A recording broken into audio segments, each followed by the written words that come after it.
जी हाँ दोस्तों, आज की इस वीडियो में हम बात करने जा रहे हैं एक ऐसे अंतर्राष्ट्रीय घटनाक्रम की जिसने पूरी दुनिया के व्यापार जगत में हलचल मचा दी है। आखिर ऐसा क्या हुआ कि मेक्सिको जैसा महत्वपूर्ण व्यापारिक साझेदार अचानक भारत से आने वाले उत्पादों पर भारी आयात शुल्क लगाने की तैयारी करता दिखाई दे रहा है? क्या यह फैसला वास्तव में मेक्सिको का अपना है या इसके पीछे अमेरिका की रणनीति काम कर रही है? क्या भारत की अर्थव्यवस्था पर इसका कोई बड़ा असर पड़ेगा? दोस्तों, आज की इस वीडियो में हम बात करने जा रहे हैं एक ऐसे अंतर्राष्ट्रीय घटनाक्रम की जिसने पूरी दुनिया के व्यापार जगत में हलचल मचा दी है। आखिर ऐसा क्या हुआ कि मेक्सिको जैसा महत्वपूर्ण व्यापारिक साझेदार अचानक भारत से आने वाले उत्पादों पर भारी आयात शुल्क लगाने की तैयारी करता दिखाई दे रहा है? क्या यह फैसला वास्तव में मेक्सिको का अपना है या इसके पीछे अमेरिका की रणनीति काम कर रही है? क्या भारत की अर्थव्यवस्था पर इसका कोई बड़ा असर पड़ेगा या फिर यह फैसला खुद मेक्सिको के लिए ही भारी साबित होगा? और सबसे बड़ा सवाल, क्या दुनिया एक नए ट्रेड वॉर की तरफ बढ़ रही है? दोस्तों, अंतर्राष्ट्रीय राजनीति में स्थायी दोस्ती जैसी कोई चीज नहीं होती। यहां केवल राष्ट्रीय हित सबसे ऊपर होते हैं। जब किसी देश की अर्थव्यवस्था, उद्योग और रोजगार की बात आती है तो सबसे करीबी मित्र भी अपने फायदे को प्राथमिकता देता है। पिछले कुछ वर्षों में भारत और मेक्सिको के बीच व्यापार तेजी से बढ़ा है।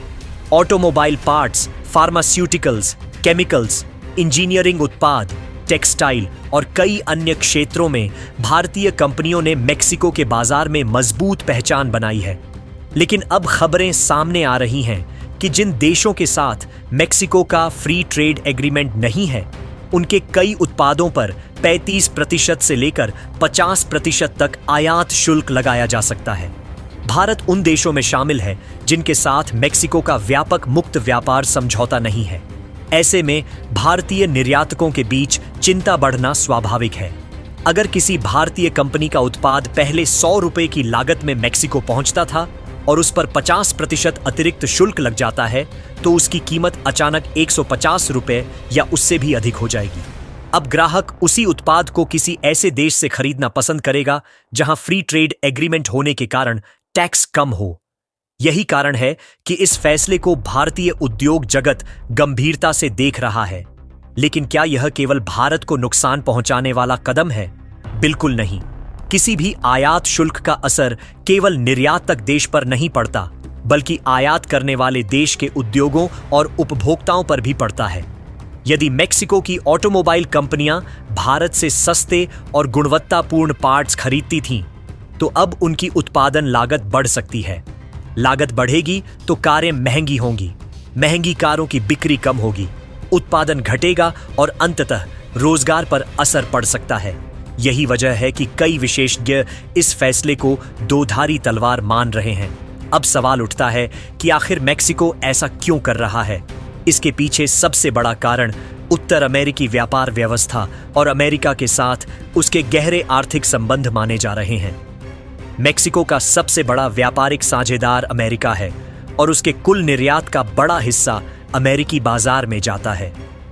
अमेरिका, मेक्सिको और कनाडा के बीच यूएसएमसीए समझौता उत्तर अमेरिकी व्यापार की रीढ़ माना जाता है। इस समझौते की समीक्षा और बदलते वैश्विक राजनीतिक माहौल ने मेक्सिको को अपनी व्यापारिक नीतियों पर दोबारा विचार करने के लिए प्रेरित किया है। कुछ विश्लेषकों का मानना है कि मेक्सिको अपनी घरेलू इंडस्ट्री को सुरक्षित रखने के साथ साथ अमेरिका के साथ मजबूत संबंध बनाए रखने की कोशिश कर रहा है। हालांकि इसका यह मतलब नहीं कि भारत और मेक्सिको के संबंध खत्म हो जाएंगे। अंतर्राष्ट्रीय व्यापार में अक्सर ऐसे फैसले बातचीत का रास्ता भी खोलते हैं। भारत पहले भी कई देशों के साथ मुक्त व्यापार समझौते कर चुका है और भविष्य में मेक्सिको के साथ भी किसी नए समझौते की संभावना से इनकार नहीं किया जा सकता। भारत की सबसे बड़ी ताकत उसकी विविध अर्थव्यवस्था है। आज भारत केवल एक या दो बाजारों पर निर्भर नहीं है। यूरोप, मध्य पूर्व, अफ्रीका, दक्षिण पूर्व एशिया और लैटिन अमेरिका सहित दुनिया के कई क्षेत्रों में भारतीय उत्पादों की मांग लगातार बढ़ रही है। इसलिए किसी एक देश की नीति में बदलाव भारत के लिए चुनौती जरूर हो सकता है, लेकिन यह कोई ऐसा संकट नहीं है जिससे भारतीय अर्थव्यवस्था हिल जाए। दूसरी ओर भारतीय कंपनियां भी क्या भारत की अर्थव्यवस्था पर इसका कोई बड़ा असर पड़ेगा, या फिर यह फैसला खुद मेक्सिको के लिए ही भारी साबित होगा? और सबसे बड़ा सवाल, क्या दुनिया एक नए ट्रेड वॉर की तरफ बढ़ रही है? दोस्तों, अंतरराष्ट्रीय राजनीति में स्थायी दोस्ती जैसी कोई चीज नहीं होती। यहां केवल राष्ट्रीय हित सबसे ऊपर होते हैं। जब किसी देश की अर्थव्यवस्था, उद्योग और रोजगार की बात आती है तो सबसे करीबी मित्र भी अपने फायदे को प्राथमिकता देता है। पिछले कुछ वर्षों में भारत और मेक्सिको के बीच व्यापार तेजी से बढ़ा है। Automobile parts, pharmaceuticals, chemicals, engineering उत्पाद, टेक्सटाइल और कई अन्य क्षेत्रों में भारतीय कंपनियों ने मेक्सिको के बाजार में मजबूत पहचान बनाई है। लेकिन अब खबरें सामने आ रही हैं कि जिन देशों के साथ मेक्सिको का फ्री ट्रेड एग्रीमेंट नहीं है, उनके कई उत्पादों पर 35% से लेकर 50% तक आयात शुल्क लगाया जा सकता है। भारत उन देशों में शामिल है जिनके साथ मेक्सिको का व्यापक मुक्त व्यापार समझौता नहीं है। ऐसे में भारतीय निर्यातकों के बीच चिंता बढ़ना स्वाभाविक है। अगर किसी भारतीय कंपनी का उत्पाद पहले 100 रुपए की लागत में मेक्सिको पहुंचता था और उस पर 50% अतिरिक्त शुल्क लग जाता है, तो उसकी कीमत अचानक 150 रुपए या उससे भी अधिक हो जाएगी। अब ग्राहक उसी उत्पाद को किसी ऐसे देश से खरीदना पसंद करेगा जहां फ्री ट्रेड एग्रीमेंट होने के कारण टैक्स कम हो। यही कारण है कि इस फैसले को भारतीय उद्योग जगत गंभीरता से देख रहा है। लेकिन क्या यह केवल भारत को नुकसान पहुंचाने वाला कदम है? बिल्कुल नहीं। किसी भी आयात शुल्क का असर केवल निर्यातक देश पर नहीं पड़ता, बल्कि आयात करने वाले देश के उद्योगों और उपभोक्ताओं पर भी पड़ता है। यदि मेक्सिको की ऑटोमोबाइल कंपनियां भारत से सस्ते और गुणवत्तापूर्ण पार्ट्स खरीदती थीं, तो अब उनकी उत्पादन लागत बढ़ सकती है। लागत बढ़ेगी तो कारें महंगी होंगी, महंगी कारों की बिक्री कम होगी, उत्पादन घटेगा और अंततः रोजगार पर असर पड़ सकता है। यही वजह है कि कई विशेषज्ञ इस फैसले को दोधारी तलवार मान रहे हैं। अब सवाल उठता है कि आखिर मेक्सिको ऐसा क्यों कर रहा है? इसके पीछे सबसे बड़ा कारण उत्तर अमेरिकी व्यापार व्यवस्था और अमेरिका के साथ उसके गहरे आर्थिक संबंध माने जा रहे हैं। मेक्सिको का सबसे बड़ा व्यापारिक साझेदार अमेरिका है और उसके कुल निर्यात का बड़ा हिस्सा अमेरिकी बाजार में जाता है। अमेरिका, मेक्सिको और कनाडा के बीच यूएसएमसीए समझौता उत्तर अमेरिकी व्यापार की रीढ़ माना जाता है। इस समझौते की समीक्षा और बदलते वैश्विक राजनीतिक माहौल ने मेक्सिको को अपनी व्यापारिक नीतियों पर दोबारा विचार करने के लिए प्रेरित किया है। कुछ विश्लेषकों का मानना है कि मेक्सिको अपनी घरेलू इंडस्ट्री को सुरक्षित रखने के साथ साथ अमेरिका के साथ मजबूत संबंध बनाए रखने की कोशिश कर रहा है।